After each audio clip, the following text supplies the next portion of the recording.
Assalamualaikum warahmatullahi wabarakatuh.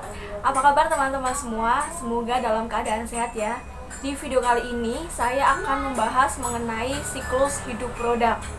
Seperti yang sudah kita ketahui, siklus hidup produk merupakan riwayat hidup sebuah produk mulai dari dipasarkan atau diperkenalkan di pasaran sampai pada saatnya ditarik dari pasaran. Siklus hidup produk mempunyai jalan atau grafik seperti ini. Untuk garis vertikal merupakan tingkat penjualan produk, dan yang garis horizontal merupakan lama produk itu berjalan. Dalam grafik siklus hidup produk ini mempunyai 4 tahapan. Yang pertama ada tahap introduction atau tahap pengenalan. Tahap ini merupakan tahap pengenalan atau memperkenalkan produk kepada konsumen. Tahap ini ditandai dengan tingkat penjualan atau laba yang sedikit atau bahkan belum mendapat. Solusinya adalah dengan melakukan promosi yang agresif agar produk dikenal oleh konsumen. Dan hal ini biasanya akan memerlukan biaya yang lebih tinggi, mungkin entah dari biaya produksi maupun biaya dari promosi. Lalu yang kedua ada tahap pertumbuhan. Tahap ini merupakan di mana produk kita sudah dikenal oleh masyarakat maupun konsumen. Dan tahap ini biasanya ditandai dengan menurunnya atau berkurangnya promosi, ditandai juga dengan tingkat penjualan maupun laba yang lebih meningkat. Lalu yang ketiga ada tahap kedewasaan. Tahapan ini ditandai dengan tingkat penjualan maupun laba yang stagnan atau seperti itu saja, tidak ada peningkatan.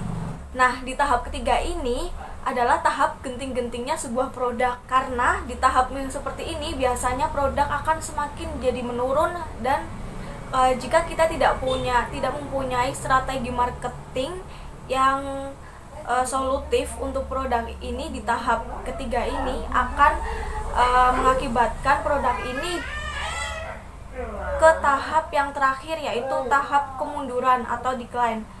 Nah, tahap ini menyebabkan produk yang kita punya itu harus ditarik dari pasaran, ditandai dengan tingkat penjualan dan laba yang menurun, dan bahkan bisa benar-benar tidak mendapat laba ataupun penjualan. Nah, faktor ini disebabkan karena perubahan selera konsumen, perubahan teknologi, ataupun terdapat produk serupa yang lebih unggul. Lalu bagaimana cara kita agar saat produk itu di tahap kedewasaan tidak akhirnya langsung ke tahap decline atau harus ditarik dari pasaran? Nah, solusinya adalah kita bisa melakukan inovasi baru dari produk yang kita tawarkan. Mungkin mulai dari varian rasa, atau mungkin dari packaging, atau mungkin dari pelayanan, tapi tidak menghilangkan ciri khas dari produk kita.